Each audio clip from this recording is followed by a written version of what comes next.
Hello, good morning students. आज अपन second cycle start कर रहे हैं, हैशलैग साइकिल, और इसका जो दूसरा नाम है वो है C4 साइकिल। ये जो C4 साइकिल है, कल भी मैंने आपको बताया था C3 साइकिल, यानी जब फर्स्ट कंपाउंड 3 कार्बन वाला स्टेबल बनेगा तो C3 है, और जब 4 कार्बन वाला बनेगा तो इसका नाम अपन ने क्या रखा है, C4 साइकिल। अब देखो, थोड़ा सा अपन इसका इंट्रोडक्शन पढ़ लेते हैं कि ये जो C4 साइकिल है, ये C4 साइकिल सबसे पहले 1960 में कैप्रिलोव ने मेज में किया था, और उसके बाद में 1965 में कॉर्टचॉक ने किसमें किया था, शुगर केन की लीव्स में। तो ये इन्होंने थोड़ा सा इसको डिस्कवर किया था, लेकिन इसकी जो डिटेल स्टडी है वो डिटेल स्टडी किसने की थी, हैच और स्लैक ने 1966 में। और किसमें की थी, इन्होंने की थी ये अपने प्लांट्स के अंदर, जो शुगर केन प्लांट है उसके अंदर इन्होंने ये स्टडी की थी, और इनने बताया था कि किस तरीके से जो है पहला कंपाउंड 4 कार्बन वाला यहाँ बनता है, तो इसलिए इसका नाम रखा गया C4 साइकिल। अब अगर अपन इसके एग्जाम्पल देखें तो अधिकतर जितने अपने मोनोकॉट्स हैं, यानी कि एक बीजपत्री जितने पौधे हैं, उन पौधों में ये पाया जाता है।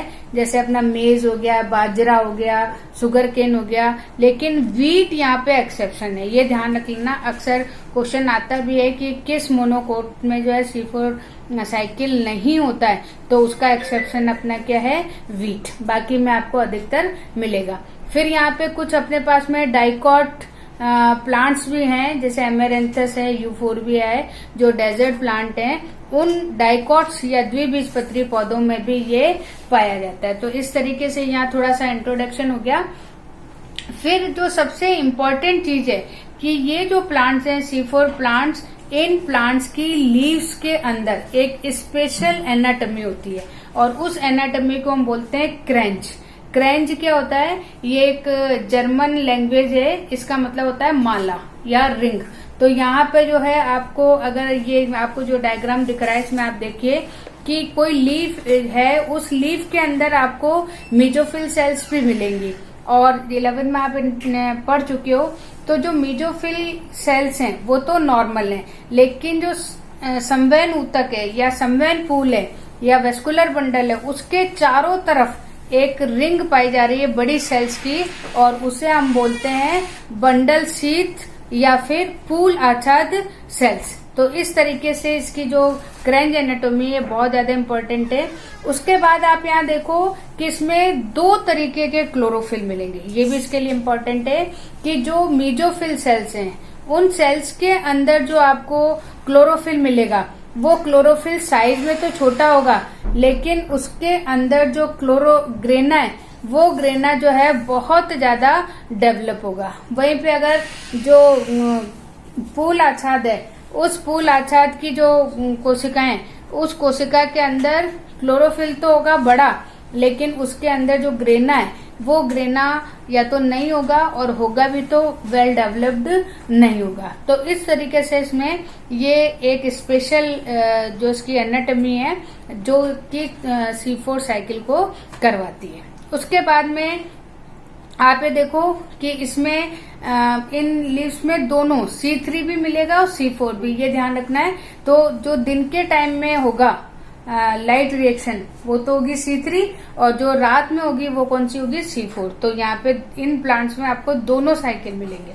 अब यहाँ पे देखो, अपन इसकी थोड़ी सी प्रोसेस देख रहे हैं। तो ये जो प्रोसेस है, इस प्रोसेस में आप देखो, मैंने यहाँ पे 2 सेल्स बनाई है, 2 ब्लॉक बनाए हैं। एक तो है मेसोफिल सेल का, और एक आपको दिया है बंडल शीथ सेल का। अब यहाँ पे देखो, जैसे C3 में RuBp पहला था, यहाँ पर यह है पैप। पैप क्या है, पैप है फॉस्फोइनोल पाइरुवेट। ये 3 कार्बन कंपाउंड है। अब ये जो 3 कार्बन कंपाउंड है और ये 1 कार्बन कंपाउंड है, ये दोनों मिलके जो बना रहे हैं OAA, और OAA क्या है, 4 कार्बन कंपाउंड। तो ये फर्स्ट स्टेबल है, और इसमें जो एंजाइम यूज हो रहा है वो कौन सा हो रहा है, पैप कार्बोक्सिलेज। वहां पे कौन सा यूज हो रहा था, रूबिस्को। तो इस तरीके से फिर OA है, वो थोड़ी देर बाद जो है मैलेट में चेंज हो जाता है। मैलेट भी 4 कार्बन कंपाउंड है, लेकिन ये इंटरमीडिएट है, यानी कि ये आसानी से इसमें एंटर कर सकता है, जबकि OA है वो बंडल शीट में नहीं एंटर करेगा। इसलिए ये किसमें चेंज होगा, इसका एक तरह से मान लीजिए रिडक्शन होगा, और रिडक्शन होके ये मैलेट इसके अंदर एंटर करेगा। अब मैलेट जब एंटर कर गया तो इसमें से ये 4 कार्बन है, इसमें से 1 कार्बन यानी 1 कार्बन डाइऑक्साइड यहाँ पे निकल जाती है, रिलीज कर देता है, और रिलीज करने के बाद ये किसमें जाती है, केल्विन साइकिल। अभी मैंने आपको बताया था कि इसमें दोनों साइकिल होगी, इसमें C3 भी होगी, इसमें C4 भी होगी। तो C4 पहले मेसोफिल सेल्स में, और जो C3 है वो किसमें, बंडल शीट में। तो यहाँ से कार्बन डाइऑक्साइड को यहाँ तक फिक्स करने के लिए ये जो बीच में साइकिल है, ये साइकिल कौन सा है, C4 साइकिल। अब ये पायरुवेट में चेंज हो गया। ये पायरुवेट क्या है, 3 कार्बन, क्योंकि 1 कार्बन डाइऑक्साइड यहाँ से निकल गया, तो ये आपका 3 कार्बन। ये भी एक इंटरमीडिएट, ये मध्यवर्ती कंपाउंड है, जो कि इजीली वापस से मेसोफिल में एंटर कर जाएगा, और मेसोफिल में यहाँ ATP यूज होगा, और ये किसमें बदल जाएगा, पैप में। तो ये एक पूरा साइकिल है।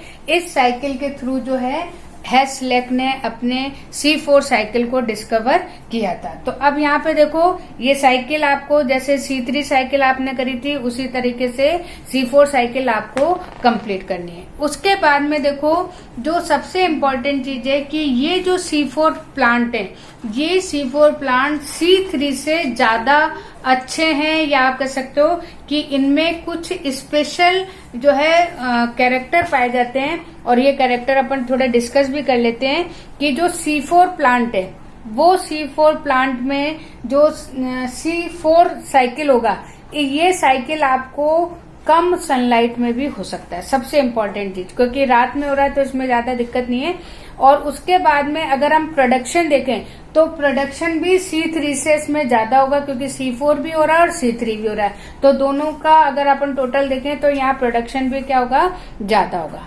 फिर उसके बाद में यहाँ पे जो पैप कार्बोक्सिलेज एंजाइम यूज हो रहा है, ये एंजाइम जो है कार्बन डाइऑक्साइड की लो कंसंट्रेशन पे भी एक्टिव रहता है, जबकि रुबिस्को नहीं रहता। तो ये एक इसके लिए इम्पोर्टेंट चीज हो गई। फिर उसके बाद में इसमें फोटो रेस्पिरेशन नहीं होता है, यानी कि प्रकाश श्वसन नहीं होता है।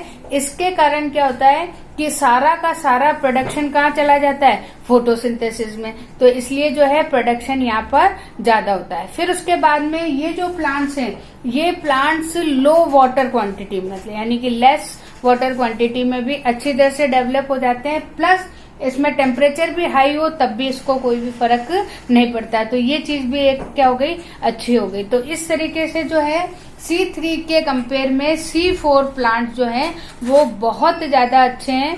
और अभी जब आप बायोटेक्नोलॉजी पढ़ोगे तो उसमें अगर अपना फ्यूचर अपन देख रहे हैं तो उस फ्यूचर में ये एक डिस्कवरी है कि किस तरीके से हम C3 प्लांट को C4 प्लांट में चेंज कर सके। उसके बाद में कुछ डिफरेंस है C3 में और C4 में। अब देखो, सबसे पहला जो डिफरेंस है वो डिफरेंस क्या है कि C4 है वो हाई टेम्परेचर पे काम कर सकता है। दूसरा जो है, अगर हम क्रेंज एनाटॉमी देखें तो क्रेंज एनाटॉमी केवल किसमें मिलती है, C4 प्लांट्स में। फिर उसके बाद में अगर दोनों का स्टेबल देखें तो C3 में PGA स्टेबल है, और अगर C4 में देखते हैं तो OAA ऑक्जेलो एसिटिक एसिड है वो वहां पर इम्पोर्टेंट है। फिर उसके बाद में अगर हम कार्बन डाइऑक्साइड का देखें तो कार्बन डाइऑक्साइड यहाँ फिक्स कौन करता है, अगर C3 में देखें तो कौन करता है, RUBP, जबकि अगर अपन C4 में देखें तो उसमें पैप है वो कार्बन डाइऑक्साइड से रिएक्ट करता है। फिर उसके बाद में जो है, अगर अपन सेल्स देखें तो जो C3 है उसमें केवल मेसोफिल सेल्स पार्टिसिपेट करती हैं, भाग लेती हैं, जबकि इसमें दोनों मेसोफिल भी लेती है और बंडल शीट भी लेती है। फिर उसके बाद में अगर अपन एंजाइम देखें तो C3 में रुबिस्को एंजाइम है, जबकि C4 में कौन सा है, पैप कार्बोक्सिलेज एंजाइम।